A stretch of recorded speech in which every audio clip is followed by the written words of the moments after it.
Matius pasal 14. Pada masa itu, sampailah berita-berita tentang Yesus kepada Herodes, raja wilayah. Lalu ia berkata kepada pegawai-pegawainya, "Inilah Yohanes Pembaptis.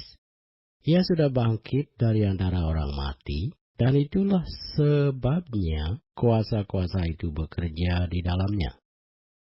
Sebab memang Herodes telah menyuruh menangkap Yohanes, membelenggunya dan memenjarakannya, berhubung dengan peristiwa Herodias, istri Filipus saudaranya. Karena Yohanes pernah menegurnya, katanya, "Tidak halal engkau mengambil Herodias."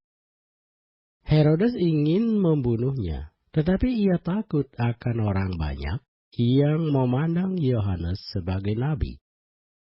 Tetapi pada hari ulang tahun Herodes, menarilah anak perempuan Herodias di tengah-tengah mereka, dan menyukakan hati Herodes, sehingga Herodes bersumpah akan memberikan kepadanya apa saja yang dimintanya.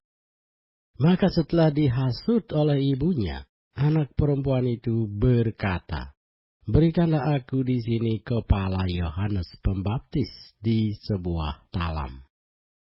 Lalu sedihlah hati raja, tetapi karena sumpahnya dan karena tamu-tamunya, diperintahkannya juga untuk memberikannya. Disuruhnya memenggal kepala Yohanes di penjara. Dan kepala Yohanes itu pun dibawa orang di sebuah talam, lalu diberikan kepada gadis itu, dan ia membawanya kepada ibunya. Kemudian datanglah murid-murid Yohanes Pembaptis mengambil mayatnya dan menguburkannya. Lalu pergilah mereka memberitahukannya kepada Yesus. Setelah Yesus mendengar berita itu, menyingkirlah ia dari situ, dan hendak mengasingkan diri dengan perahu ke tempat yang sunyi. Tetapi orang banyak mendengarnya dan mengikuti dia dengan mengambil jalan darat dari kota-kota mereka. Ketika Yesus mendarat, ia melihat orang banyak yang besar jumlahnya. Maka tergeraklah hatinya oleh belas kasihan kepada mereka, dan ia menyembuhkan mereka yang sakit. Menjelang malam, murid-muridnya datang kepadanya dan berkata, "Tempat ini sunyi, dan hari sudah mulai malam. Suruhlah orang banyak itu pergi, supaya mereka dapat membeli makanan di desa-desa." Tetapi Yesus berkata kepada mereka, "Tidak perlu mereka pergi. Kamu harus memberi mereka makan." Jawab mereka, "Yang ada pada kami di sini hanya 5 roti dan 2 ikan." Yesus berkata, "Bawalah kemari kepadaku." Lalu disuruhnya orang banyak itu duduk di rumput. Dan setelah diambilnya 5 roti dan 2 ikan itu, Yesus menengadah ke langit dan mengucap berkat, lalu memecah-mecahkan roti itu dan memberikannya kepada murid-muridnya. Lalu murid-muridnya membagi-bagikannya kepada orang banyak. Dan mereka semuanya makan sampai kenyang. Kemudian orang mengumpulkan potongan-potongan roti yang sisa, 12 bakul penuh. Yang ikut makan kira-kira 5.000 laki-laki, tidak termasuk perempuan dan anak-anak.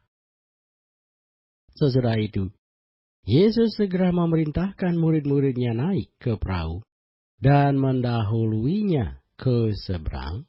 Sementara itu, ia menyuruh orang banyak pulang.